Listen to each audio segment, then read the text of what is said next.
The regiment was standing at order arms at the side of a lane, waiting for the command to march, when suddenly the youth remembered the little packet enwrapped in a faded yellow envelope which the loud young soldier with lugubrious words had entrusted to him. It made him start. He uttered an exclamation and turned toward his comrade. "Wilson!" "What?" His friend, at his side in the ranks, was thoughtfully staring down the road. From some cause his expression was at that moment very meek.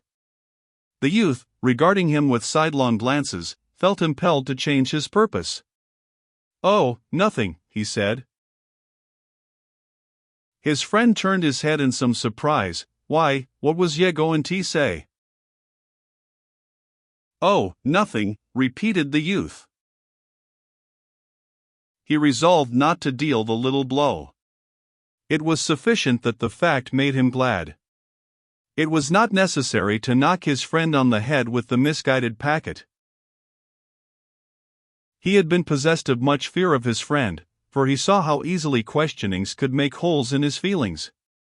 Lately, he had assured himself that the altered comrade would not tantalize him with a persistent curiosity, but he felt certain that during the first period of leisure his friend would ask him to relate his adventures of the previous day.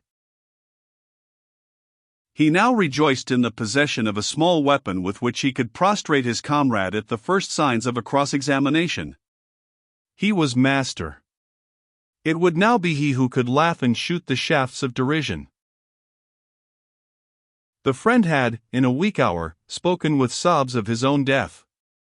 He had delivered a melancholy oration previous to his funeral, and had doubtless in the packet of letters, presented various keepsakes to relatives.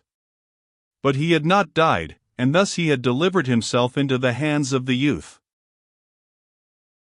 The latter felt immensely superior to his friend, but he inclined to condescension. He adopted toward him an air of patronizing good humor. His self-pride was now entirely restored. In the shade of its flourishing growth he stood with braced and self-confident legs, and since nothing could now be discovered he did not shrink from an encounter with the eyes of judges, and allowed no thoughts of his own to keep him from an attitude of manfulness. He had performed his mistakes in the dark, so he was still a man. Indeed, when he remembered his fortunes of yesterday, and looked at them from a distance, he began to see something fine there. He had license to be pompous and veteran-like. His panting agonies of the past he put out of his sight. In the present, he declared to himself that it was only the doomed and the damned who roared with sincerity at circumstance. Few but they ever did it. A man with a full stomach and the respect of his fellows had no business to scold about anything that he might think to be wrong in the ways of the universe, or even with the ways of society. Let the unfortunates rail, the others may play marbles. He did not give a great deal of thought to these battles that lay directly before him. It was not essential that he should plan his ways in regard to them. He had been taught that many obligations of a life were easily avoided. The lessons of yesterday had been that retribution was a laggard and blind. With these facts before him, he did not deem it necessary that he should become feverish over the possibilities of the ensuing 24 hours. He could leave much to chance. Besides, a faith in himself had secretly blossomed. There was a little flower of confidence growing within him. He was now a man of experience. He had been out among the dragons, he said, and he assured himself that they were not so hideous as he had imagined them. Also, they were inaccurate, they did not sting with precision. A stout heart often defied, and defying, escaped. And, furthermore, how could they kill him who was the chosen of gods and doomed to greatness? He remembered how some of the men had run from the battle. As he recalled their terror-struck faces, he felt a scorn for them. They had surely been more fleet and more wild than was absolutely necessary. They were weak mortals.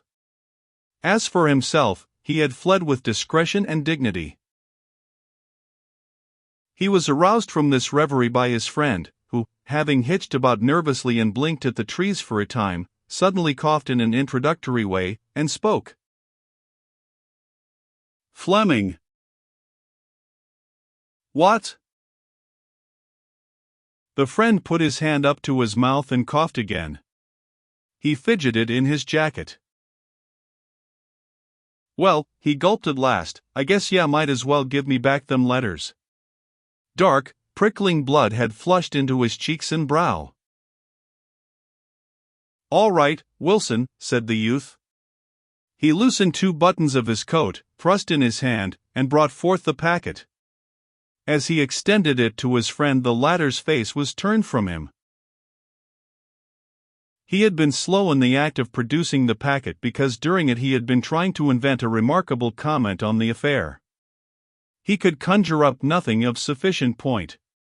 He was compelled to allow his friend to escape unmolested with his packet.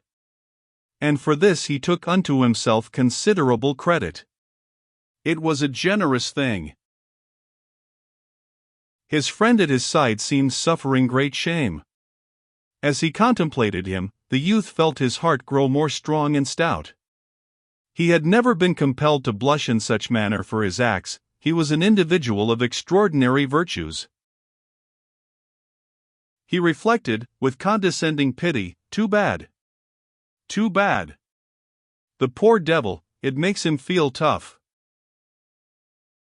After this incident, and as he reviewed the battle pictures he had seen, he felt quite competent to return home and make the hearts of the people glow with stories of war. He could see himself in a room of warm tints telling tales to listeners. He could exhibit laurels. They were insignificant, still, in a district where laurels were infrequent, they might shine.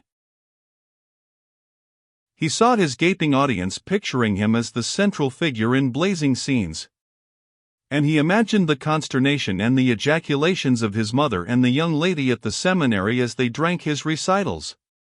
Their vague feminine formula for beloved ones doing brave deeds on the field of battle without risk of life would be destroyed.